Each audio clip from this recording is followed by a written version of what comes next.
గబ్బలు చదువుకుంటూ Congress party national commission for బీసీస్కి మరి హక్కులు ఇవ్వలేదు, దానికి అధికారాలు ఇవ్వలేదని ఎప్పుడు చెప్తూ మేము 102 అధికరణం ద్వారా దానికి చట్టబద్ధత తీసుకొచ్చామని పదే పదే చెప్తా ఉంటారు. మరి ఆ కమిషన్కి మేము అంతా వెళ్ళాం అందరం. ఆ కమిషన్లో ఒక చైర్మన్ గారు ఒక మెంబర్ ఉన్నారు గత 5 సంవత్సరాలు పాత ప్రభుత్వం అప్పటి నుంచి కూడా. ఏమిటి బాధ అంటే ఇంకా 4 నుంచి 5 మెంబర్లు అక్కడ వేయచ్చు. మెంబర్లే లేకుండా కమిషన్ ఎట్లా నడుస్తుంది? మా కష్టాలు చెప్పుకోవడానికి వెళ్తే ఎప్పుడు ఎవరు ఉండరు అక్కడ. మీరు ఎవరు చెప్పుకోవాలి? ఇదేనా మీ ప్రభుత్వ చిత్తశుద్ధి అని మేమంతా ప్రశ్నిస్తున్నాం. మోడీ గారు మా బిడ్డని చెప్తారు, మా కమిషన్ కనీసం మెంబర్లు కూడా వేయట్లేదు. ఏమిటి అన్యాయం? ఏమిటి కపట ప్రేమ మా మీద? ఎందుకు మమ్మల్ని ఇలా అనగదొక్కేస్తున్నారని ఈ సందర్భంగా అడుగుతూ, మరి అలాగే ఉద్యోగాల్లో అప్పర్ క్యాస్ట్ పీపుల్ అందరూ కూడా అన్ని ఉద్యోగాల్లో కూడా పనిచేసి ఉన్నారని నిన్న మన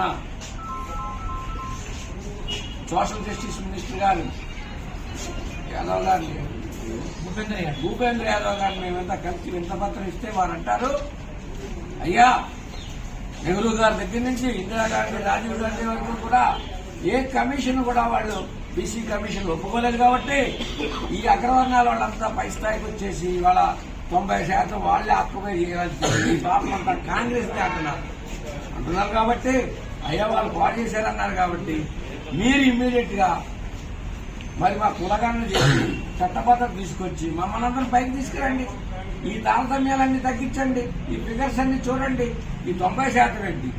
ఉపరాష్ట్రపతి గారి కార్యాలయంలో 8 మంది సీనియర్ ఆఫీసర్స్ ఉంటే 8 మంది ఎక్కడి నుంచి వచ్చారు? ఒకే వర్గం.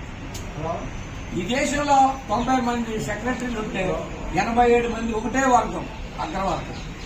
కేవలం ముగ్గురే ఓబీసీలు, ఎస్సీ, ఎస్టీ, ఆదివాసీ లేనే లేదు. ఇది నా దేశం. అందువల్ల బీసీలో చైతన్యం వచ్చింది.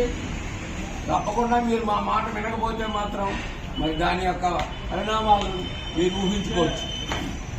దయచేసి మా కోరికలన్నీ తీరుస్తారని వెంటనే కులగణన చేసి బీసీ రిజర్వేషన్ని మరి మండల కమిషన్ ప్రాతిపదిక మీద మేము ఎంతమంది ఉంటే అంత రిజర్వేషన్స్ మాకు ఇప్పిస్తారని, భారతదేశం అభివృద్ధి అంటే భారతదేశంలో ఉన్న ప్రతి వాడి అభివృద్ధి అని మీరు గుర్తించాలి. మీ ప్రణాళికా సంఘం నీతి ఆయోగ్ గుర్తించాలి. అంతేగాని అదాని గారు, అంబానీ గారు, ఇంకొక ఆయన ఓ చిరంజీవి, పవన్ కళ్యాణ్ డెవలప్ అయితే కాదు, ప్రతి వాళ్ళు డెవలప్ అవ్వాలి. అప్పుడే అవుతుంది. ఎందుకంటే మనం పక్క దేశాలు చూసి నేర్చుకోవాలి. అక్కడ విద్యను ఇస్తున్నారు, ఇన్ఫ్రాస్ట్రక్చర్ ఇస్తున్నారు, అందరినీ పనిలో పెడుతున్నారు. మీరు అందరూ పల్లకెక్కితే పల్లకి మోసేవాళ్ళు ఎవరని భావించకండి. తరతరాలుగా మీరు చేస్తున్నది ఇదే 5,000 సంవత్సరాల నుంచి.